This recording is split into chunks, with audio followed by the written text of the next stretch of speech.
This weekend, we face Leicester City away from home. So joining us now is the Athletics Leicester City correspondent, Rob Tanner.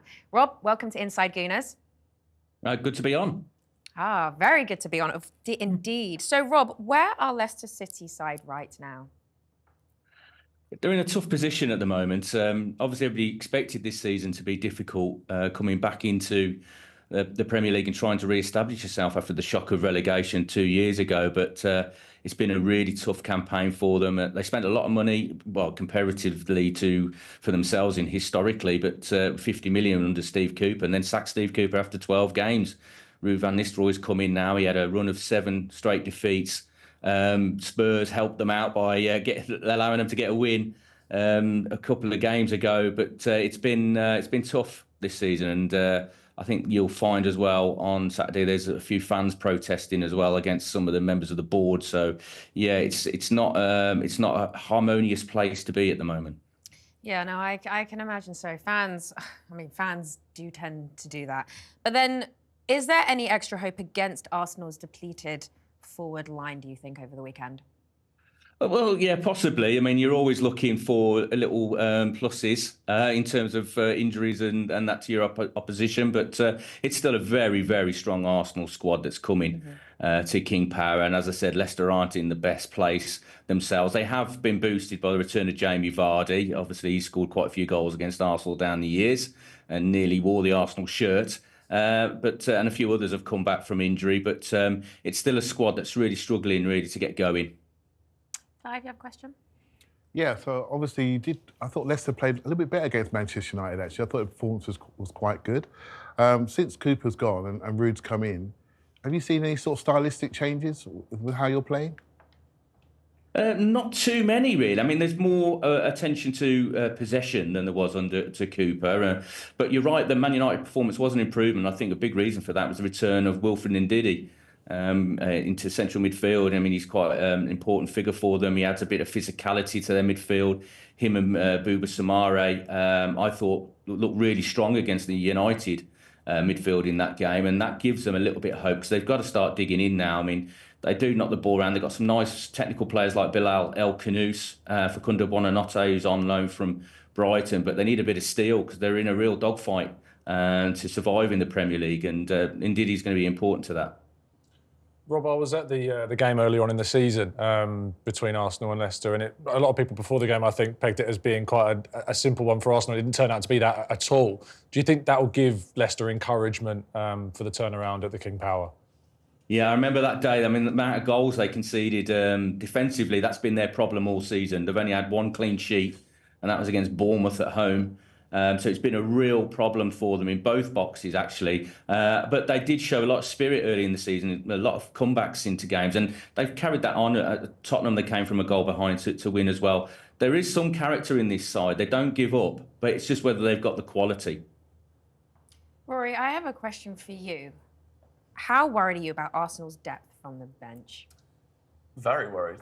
It's one of these situations where we can probably predict the front three because it's the only 3 attackers that we've got, unless Arteta does something rogue. But then if we're struggling, you know, as we were in the game earlier in the season at 2-2, and you look to the bench, who are you going to bring on? I mean, it's going to have to be either one of the youngsters that has basically played no senior minutes, or Kieran Tierney at left wing, or, you know, something that we've not seen before. So there's a fear, I suppose, of if we're in that situation, is there even a solution? Yeah, no, it's a good point, isn't there? Is there even a solution? And then, Rob, back over to you. How do you see the game going?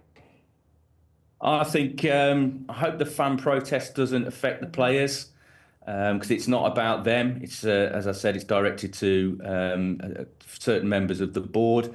But if they go out there and show a bit of courage early doors, they're very slow starters, but if they can get off to a good start, they can cause Arsenal difficulties. But I really can't see anything other than an Arsenal victory, unfortunately. Oh, well, thank you for that. I like that one.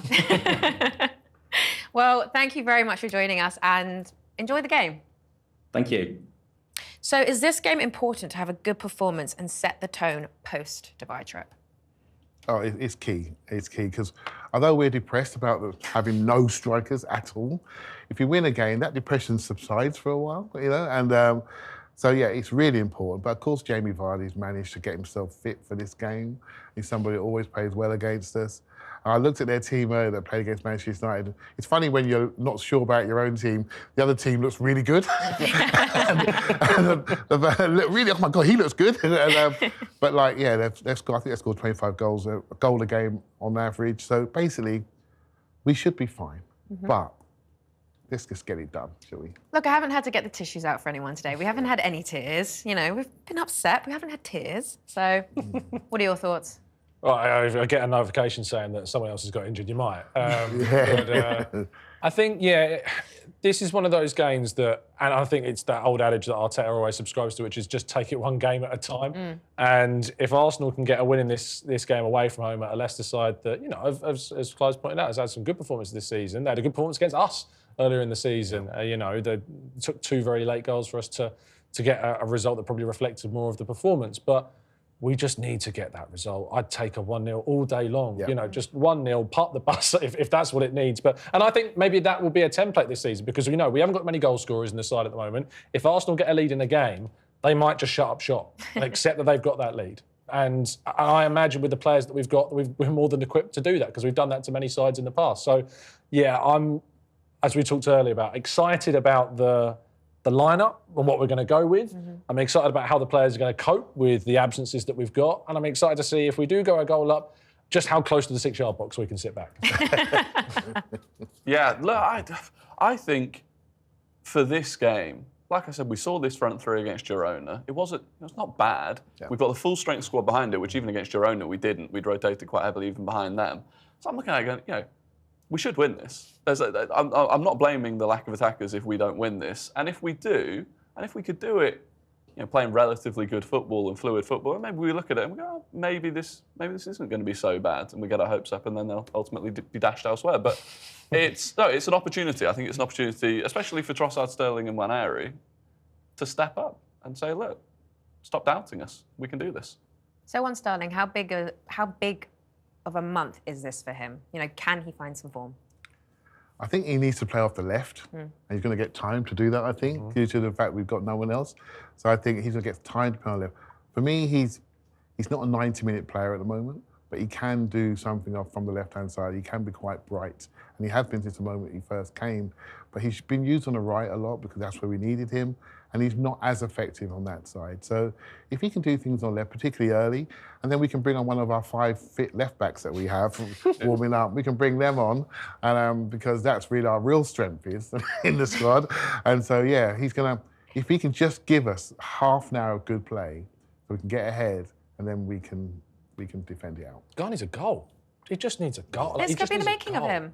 Yeah, he just needs a moment. And you know, I've been very critical of his performances this season because they've been worthy of scrutiny in a lot of moments. There's been times where I've been sitting watching Jorginho shout over to Sterling to get into a more pressing, friendly position, or seeing, I can't remember the exact game, there was a moment where we had a throw-in on the right-hand side and 5 players were calling Sterling over from the other side of the pitch to get over and just to tuck in. Yeah. And it's those moments where you're kind of like, oh, come on, like, Raheem, you need to, especially when you've arrived and the message you sent the fans is, you're going to see the best from me. I think that you know, that will go down in infamy if indeed we don't see some more from Sterling. But it's a moment for him to step up. He's a serial Premier League winner. He's won things that players in his team dream of winning.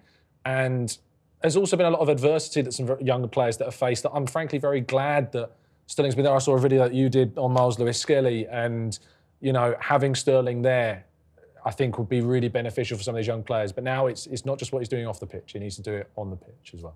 Yeah, I think it's a big moment for everyone involved in that deal, to be honest. I think it's big for Sterling. He needs to prove that he's still capable of playing at the top level because he's going back to Chelsea in the summer and will probably want another move away from there. And it's important for the people that made the deal happen. You know, we all went into last summer thinking we need at least one attacker, and we were served Raheem Sterling on deadline day. You know, you look back at it now, this is the time where you have to prove that that was worth it, prove that that was the right decision and not just a blind panic. So, yeah, it's important. So, for proving things, for Arsenal to succeed, I want you all to pick one player to have an absolutely stunning month coming up. The player I would choose would be Martin Odegaard. I choose him because in recent history at Arsenal, when he plays well, we tend to play well. And he has got ability to dominate the whole game and basically paint the picture he wants to paint. But we also need him to score. And so he needs to may not try to do too many jobs and really be around the areas where we need his ball striking ability and to improve in those. And he's done a couple of goals recently. So I'm looking at him really to really change his identity slightly. And we use our build-up and other players, but try to get him in the areas where we can really hurt opposition and create a quality last chance pass or a shot. So he'll be my choice. Yeah, it's Clive stole my answer. It's absolutely Martin Odegaard. To be different, I will say Raheem Sterling. And you know, if Sterling can have a big month, that'll do wonders for him. It would change the narrative surrounding him quite a lot. And it would just give, I think, Arteta a bit of a break as well in terms of the selection and being able to trust in a player to start matches and play more minutes. I think it won't come immediately. I think it'll be a gradual process still. But the more games he starts, the more opportunities he'll have. And as I said, one goal could change it all. Mm-hmm. I'm going to say Ethan Nwaneri, and I don't want to put pressure on the 17-year-old shoulders, but, you know, pressure makes diamonds and all that. And I think this is an opportunity where I think he could, look, there's already so much hype around him, but he could carry Arsenal through this month in terms of output. And if he does, I think suddenly you go, okay, you know, this 17-year-old's just carried a title challenging team on his back in an attacking sense.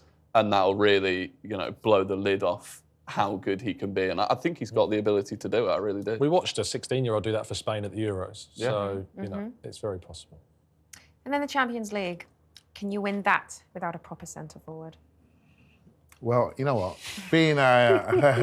Come on, let's just boost this up. I'm an optimistic fan generally until the game starts, and then I get scared. And but honestly, watching Real Madrid play against Man City and seeing their pace up front and seeing what they did, I suddenly realised, oh, okay, that's quite a high level. That's actually quite a high level. So that did sort of make me think, okay, that's going to be really, really hard. Again, it's much like the league approach. It's literally almost game by game. We do have some tools about how we play, particularly our restarts and set pieces, that I think some teams in Europe will really struggle with, generally struggle with. And so, you know, the goals in Europe, they really matter. They change the emotion of a game. So, yeah, at the moment, let's just see how we look and what our team set is going to be.